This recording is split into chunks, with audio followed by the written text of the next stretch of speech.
Some devils. J-Dog back to answer some more goddamn questions. First, before some questions, show you some goddamn tune skis. Something I listened to in the shop today, and it was just something we had on the distro. I checked it out because I thought the fucking cover was cool. Uh, Check that out. The goddamn case got a fucking glare. Yeah, I never heard of this band. Don't really think it doesn't. It's just a fucking printed interlay. But the it just reminded me of like a satanic crypt keeper, Tales from the Crypt fuck type look. So I thought it was really cool. It wasn't what I was expecting at all. I thought it was going to be like more like death metal, maybe like Razorback type stuff, just by the image. But I thought it was pretty good, pretty cool. But I'm recommending it to guys that like the band Forbidden. I'm not a huge Forbidden fan, to be honest with you. I always like that opening track, the "Welcome to the Church of Lies," that type of shit. I like that. Outside of that, not too much. The Forbidden Evil demos are, they're okay. But this is similar like Forbidden stuff, but it's like with satanic lyrics, I like the whole just layout of this release too. Like she's got upright cross.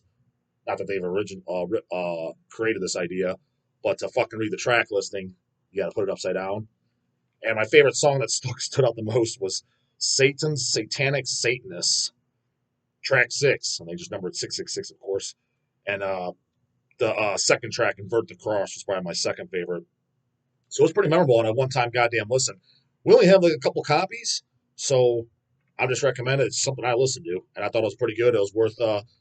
If you look for one of those guys that love Forbidden, I'd recommend checking out. If you don't like that kind of thrash. I mean, it's got some other parts that are maybe a little bit more darker, maybe like a pinch of black metal. So it's not just like a straight up thrash, but I mean that was the first band that popped in my mind. Like, who would I say this sounds like? The first was the first Forbidden record. So if you're a diehard of that, oh man, what the fuck? This band called J-Dog? Band's called Lucifist. Said I never even heard of them, and I'm trying to see where the fuck are they even from. Recorded mixed. Doesn't say where they're from. And the album's called Goat Slaying Devil Party Music Volume 666. So it sounds like it's almost like comp or something, but it's not. That's just their whole little shtick. So pretty cool fucking album. So check that out in case you happen to goddamn give a fuck. And yeah, I think we only got like 2 or so in. I was just flipping through the goddamn, putting something away. What is this? Looking at this is pretty cool looking. I was like, put on the player. I thought it was pretty goddamn good. Anyways, questions. They're fucking printed out. Ones that we didn't get to do yesterday were from 2 videos, I believe, knocked out that I picked out. First one, Ryan Azerta. Question marks. Your opinion on the Deicide demos when they were Amon? Question mark. You have never brought that up. I think I have at least somewhat mentioned it. I think it is fucking great, but the debut Deicide is so fucking killer and excellent every way. The album is better. On the other hand, from the same era, I believe the Vader demos destroy their debut. Yeah, 100%. Vader demos do destroy the debuts. And the Deicide demos, for me, were one of those exceptions to where I'm kind of like, they weren't as important. And the reason being, because it was just the exact same songs. And the exact same songs that, with the exception of the very first demo was cool because it sounds drastically different. Glenn's voice literally sounds like a fucking almost like black metal voice in 87.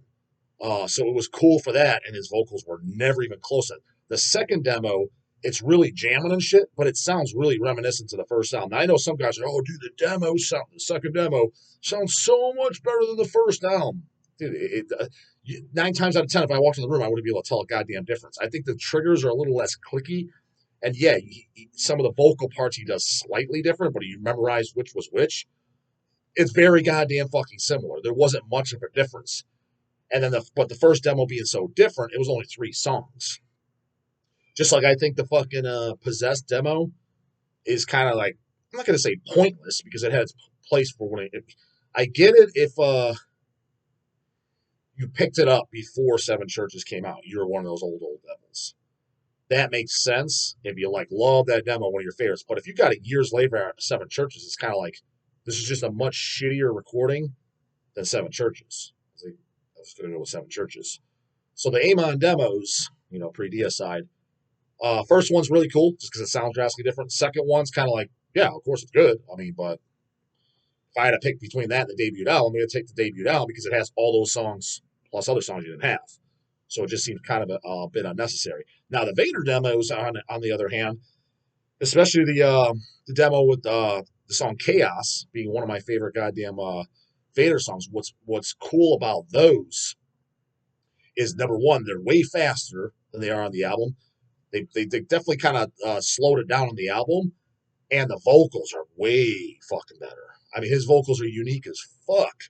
Singing the song "Chaos" and "Vicious Circle." I mean, to this day, I can't think of anybody since like those Independence Day vocals. You know what I'm talking about? Remember that alien fucking has the cord wrapped around the guy's neck and he's talking to the window? Fucking Dehumanized used the goddamn intro. What is it you want us to do? Die, die. You know, that's like how the vocals are. The most comparable thing I could think of on that Vader demo. I can't think of anybody else. To date, that demo came out in '87. Pretty sure it was the '87 demo, or was it the '88? Because I think they have a reverse. What I have is the Reborn in Chaos CD.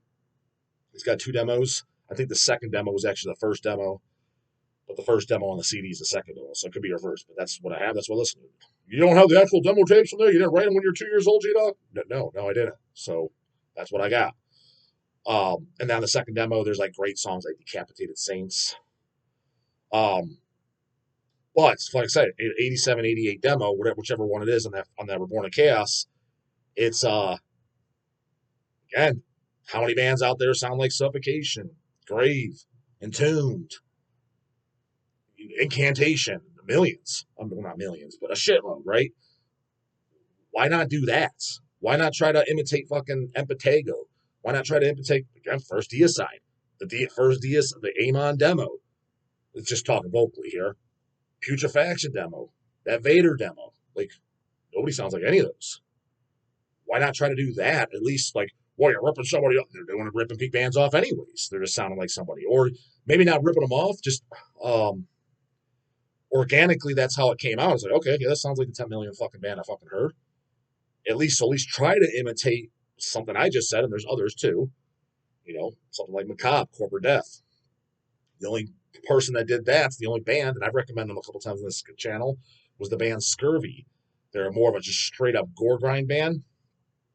But the highs sounds like Corporate Death's highs on shit like Gloom, Sinister Slaughter. But nobody else I can think of. You know what I mean? That sounds like that. Blood Slaughter, Don's vocals. Who sounds like that? Literally can't think of anybody. So it's like, why just rip off the same shit that's already been done 10 million times? So that's all fucking same. So that's what's cool about the Amon demo, and that was cool about the goddamn Vader demo. But yes, the Vader demos I prefer over the Vader debut album, and I prefer the Deicide debut album over the demos, only mainly because second demo, first demo you can't really count. Well, you can count it. It's just 3 goddamn songs. I'm not going to take that over a fucking full-length album. But the second demo, same songs, very similar sound, but less songs. So the album. Then a musician, J-Dog, I forgot to comment about this on a few videos ago, but I thought it was funny you said Priest of Sodom is a Fisher-era song you're not too crazy about. I mean, it's one of my least favorites, yeah. That's probably one of my favorite Fisher-era songs, and I really enjoy the Evisceration Plague album. It came out when I was 12 years old. God damn, you're a young man. Yeah, I mean, I can understand that. I mean, especially you being 12 years old, fucking hearing it. I can totally understand that. I didn't like how George did the vocals, and it kind of seemed a little bit, I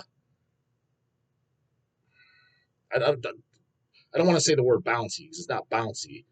It's, I don't know. I just didn't think it was a fucking great song. That's all. Now, the title track, Evisceration Plague, I think is extremely fucking good. I would say that's definitely the best song on the album, for sure. Yeah, I would have to say that. So, and as a whole, I do like the album. It's just, for example, like a Skeletal Domain, I thought was way better than, because I thought albums like, as a whole, Evisceration Plague and Kill and Wretched Spawn, I thought those albums were like just definitely not as strong. And I thought a Skeletal Domain was like strong, really, really strong again, as like fucking Bloodthirst. Because even Gore Obsessed, yeah, I would say Gore Obsessed, I like it a lot, and it's got super strong songs like Pit of Zombies, Hatchet to the Head, Savage Butchery. It's got really strong songs, but it's definitely got some songs that are not as strong. So yeah, I would say starting there. Gore Obsessed, like the last really really strong album to me was Bloodthirst and Everything Down. To me, they were all solid fucking, no question about it, tens. And then after that, they're kind of putting out some 7 and 8s, right? And then A Skeletal Remain was another 10 for me. So, but don't get me wrong, Kill, for example, the song Make Them Suffer, I definitely, I'd have to say that is probably one of the best Cannibal songs in the entire catalog. I'd have to make my top list, but it's definitely, I'd have to say it's probably definitely in there. Mike Doom. Hey, J-Dog, what about Morta Scald? They're from Milwaukee. You know what? It was fine. You know, I didn't hear them until that shit started getting reissued about 10, maybe a little less than 10 years, about 10 years ago now. When the first reissue came in, I saw it's like, 93 LP. I think that's when their debut came out, 93. It could be 93, 92, 93, 94, but I think it's 93. Correct me if I'm wrong on that, but it's somewhere in that era. And I was like, oh, sweet, fuck yeah, death metal from 93. It's okay. It's a very okay death metal record. Again, I kind of put it next to the fucking what it was, yesterday's video, day before, whatever, talking about Napalm Death, like Utopia Banished.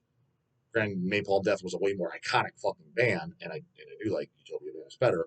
It's just it was just tons. I mean, death metal was becoming it's called like it is. It was the trend by 1990, 91, 92, definitely by like 93, right? Started kind of fade off after that, or at least bands started to push fucking down. Carcass and Entombed and Tiamat, and all the bands are starting to fucking wimp the fuck down. Even Failure Morbid Angel by Domination. But in the very early '90s, there was so many fucking death metal bands coming out, especially if you're counting demos and shit. You get more to Scald, you're like, it's fine. I mean, it's fine. Again, it's like, if I heard it when I was 13, 12, one of my first death metal bands, I'd probably be placing it left, right, and just be like, this is a fucking 10, because that's what you heard first. But I heard it way down the line, So let's say it was 10 years ago when the shit got reissued. It's probably slightly less than that, but it seemed like it was a while ago now. So I remember when they came through the shop. Let's just say 10. Even give it a little bit long time frame. I was 28 years old. I've already been listening to this shit for fucking, it was 18 years. So it's kind of like, I was like, yeah, it's cool.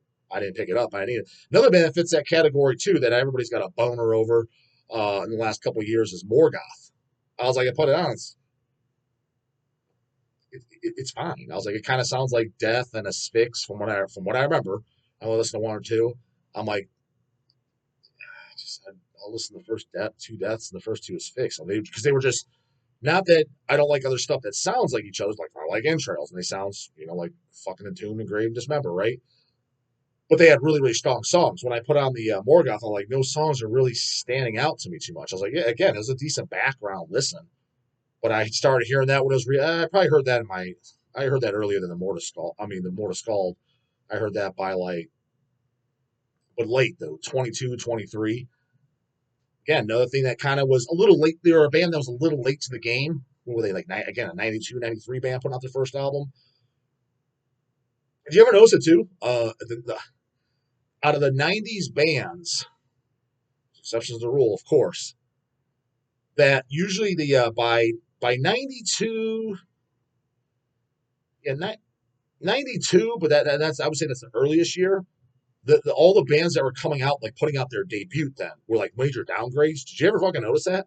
Like, it's always like the best of the best from the 90s albums was 90 and 91. Like, it was like, they were almost definitely better. Now, I'm not talking about like the Cannibals and Deicide, just like that, when they're putting out their third album or something like that. I'm just talking about bands putting their first album out to bands that were putting their, for the most parts, if you take the whole 90s death metal scene, most bands' debuted album from 1990 to 91, vast majority of them I like. Yeah, vast majority of them. 92, you're like, yeah, they're starting to get definitely not as good and less. 93, even less. 94, even less. I mean, when I'm thinking like 94, the only bands I'm thinking like that were putting out like, fuck yeah, and I could be a little off in the years, but then 94, 95 era, 93 was Dying Fetus, Deeds of Flesh. What years did those come out? First albums? Maybe 95? What year was Purification Through Violence? Isn't that considered the first full length? Even though Infatuation with Malevolence is kind of like an EP, I guess. Some people consider Purification Through Violence an EP, but if fucking Slayer, Rain, and Blood's a goddamn full length, and so is Purification Through Violence. But I mean, with the exception of like kind of like those two, those mid '90s, again, bands put out their buff. Their debuts. I'm not because I know somebody's gonna come in and well, what the fuck's this guy talking? Cannibal Corpse, Violence, 1996. Deicide, Serpents of Light. Was it 98, 97, 98? Where's he talking? They're on their fourth fucking album. That's not what I'm saying. Fourth, fifth albums. I'm talking about bands putting out their first album of death metal bands. It seemed to me like it was a major downgrade, 92 kind of up. Like, fuck yeah, we're on in the scene too. They're putting out their first album. As opposed to 1990 and 91, those 2 years. Go to 1990, 91, any band, first death metal album that came out. Almost all of them are good. Grave, Unleashed, Dismember, Entombed, Cannibal, Deicide, Morbid Angel, Blood and Creation, Monstrosity. Who the fuck else am I forgetting? But you know what I'm saying? Like almost everything, like you just go down the goddamn list. What year was, I think Onward of Golgotha, was that 92? Yeah, I'm not saying I didn't like anything on 92, but I'm saying 91 or 92. It might hit the 91 mark.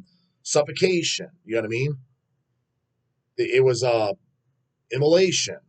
It was like you're almost, it was a death metal band, and their debut full length came out in 1991.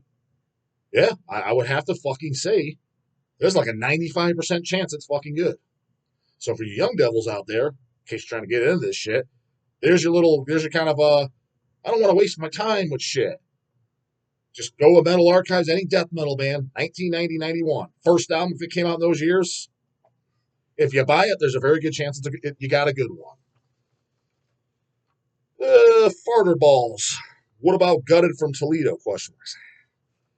Honestly, see the above answer. Same category. Heard it, you're like, What was this death metal from 95? Comes out, you're like, yeah, it's fine.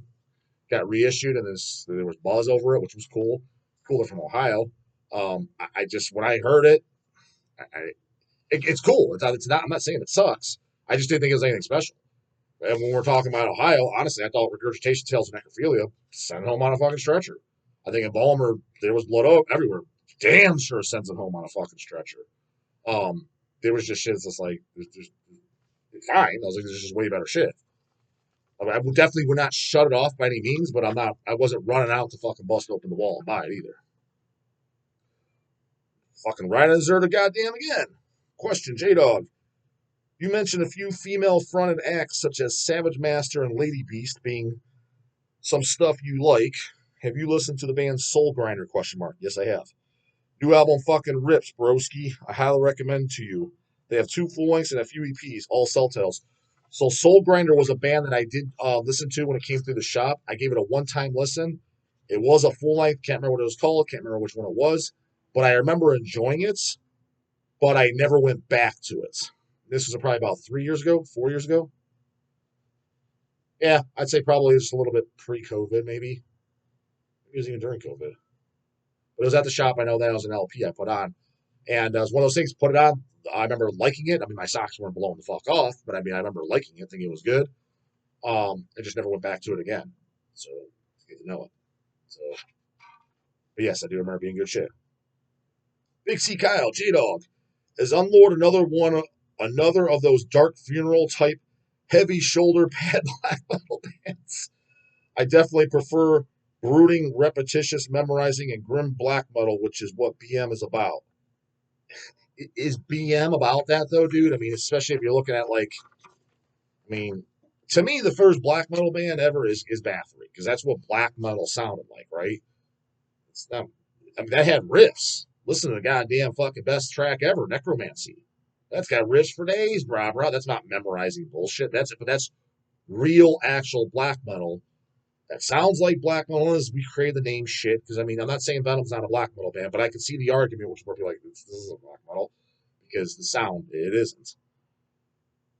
Well, Bathory, there's no doubt. And I think even by most people's matter of fact, I don't know anybody that like claims they like black metal that doesn't like Bathory. Now, I know there's some dumb fuck 16-year-old watching this one. I don't. Well, dude, no offense, your opinion doesn't count. So that's kind of the benchmark, man. And the thing is too, did he say anything about blasting? He didn't say anything about that, so that's good to know. Because blast beats for men, man. What would it blast? Would it hurt your vag? Like, what are you talking about, dude? But what kills me about that too, what the fuck do you consider sarcophago, iron or I? I consider that black metal goddamn greatness. Now, I guess some people might argue it's a death metal record. I always just thought it was a goddamn black metal record. Now, maybe just because some of the fucking the vocal tones, and also maybe because the goddamn corpse paint. Who knows? But fucking, I thought goddamn black metal, right? What do you fucking think? That's got blast for fucking days. Now, granted, he didn't put in the blast part. I thought he might have fucking said that. And the shoulder pads, shit like that. Well, for starters, asking about Unlord. I sense you're fucking saying that with a big fucking smile on your face, being a complete smartass. Well, Mr. fucking smartass. Unlord didn't have any fucking band photos in any of their fucking albums. Except, well, no, Schwarzwald has like a fuzzy band photo behind the fucking disc where it's like all fucking blurry. They're just wearing corpse paint. I didn't see shoulder pads. And then after that, you didn't really know what the fucking guys looked like until our LP reissues, not even reissues, first time issues, goddammit, never been on vinyl. They came out, whatever was it, 2 years ago now or so? So that sounds about right. A year and a half, 2 years ago now they came out. The Lord of Beneath does have some band photos, and I don't even think, or at least one of the guys not wearing any corpse paint. I'm like, oh, that's what the guys look like. For years, I didn't know. You know what I mean? Because those came out in the early 2000s. 20 years later, I'm finally seeing what the fuck they look like. I had no goddamn idea. So there's that on Unlord. And then speaking of Dark Funeral, it's kind of like, until anyone said anything, like what's the problem? Well, I don't get it. So what's the problem? They're kind of dressed up. The big shoulder pants, spikes, and shit like that. They're trying to dress up like goddamn, going to battle, fucking medieval times. Like, isn't that kind of what black metal was supposed to be? I mean, nobody said anything. I mean, because by the definition, yes, if you're walking around, the average person sees fucking excessive and ridiculous. I mean, black metal is very, very image based. Did anybody think fucking Magnus from Poland looked fucking silly? I'm not saying it's a black metal band, but what I'm saying is it's over the top like that, to where it's almost exaggerated in a sense, to where it's like, holy fuck, I mean, they're doing it on purpose. I don't think they were, but it's at the same time kind of were. Nobody says anything about that. Oh, that's Cabal, man. That's from fucking, that's 35 years old or whatever the hell it is. What's it, 90, 80? Whatever the fuck year that shit is. Old as fuck, I know that. It's almost like, I don't know, the passes that get around, because I could see someone like yourself saying nothing to that. What's the problem with how fucking Dark Funeral's fucking dressed? I don't get it. I mean, then again, you're probably going to come over here and say something like Graveland's okay. They're dressed up like medieval times and shit. Is that silly now? I don't get it. Now, fucking Dark Funeral had baseball caps on top of corpse paint. You're like, this is fucking stupid as fuck. What are you doing? But, yeah, I mean, I guess like the vests and shit like that, the pads and shit. If I was to start a black metal band, was that what I would pick? Probably not, but I didn't think anything bad of it either. Well, it's just they're trying. It's got an image. It looks dark. It looks, like I said, kind of going into battle type of thing, which generally speaking, what black metal is trying to pull off. And again, like, so you got two opposite ends of the spectrum. You're bitching about that, but then you go to these other fucking shows, guys are wearing fucking baggy blue jeans on stage, baseball caps, and maybe a band shirts, shorts, fucking just stupid shit, sports clothing and crap, but nobody says anything about that. It's like, what the fuck, man? Isn't there some type of goddamn middle ground where it's like, yeah, let's have a metal fucking image, but let's not overly fucking, be picky to just try to goddamn out-cavalt the next guy. Because then there's that. So there's two opposite ends of the spectrum, both of which are goddamn annoying. How about let's just have a metal fucking middle ground, look goddamn metal. You don't need to go above and beyond. But I mean, make some type of effort. And I think that's what they were doing. They were making, well, more than some type of effort. But maybe it came off like a bit overkill to where some people like it looks silly. But I don't think that discredits them at all. Just like some people think Immortal looks silly. I'll be honest with you. it never crossed my mind that Immortal looked silly. I guess I kind of could see why someone might think that, as they pointed out. But I'm like, at least they got an image. At least it's a dark image. It looks fucking cool. All right, it didn't float your boat, but I mean, dude, it's a fucking hell of a lot better than me going up there and seeing a goddamn Pittsburgh fucking Steeler goddamn hat. I just want to bitch slap that ass motherfucker wherever I see that shit. So, smokes that. So, I don't know. At least they're trying. Consequences there. You know, look at you. But the guy about to get in the morning. Later, goddamn it.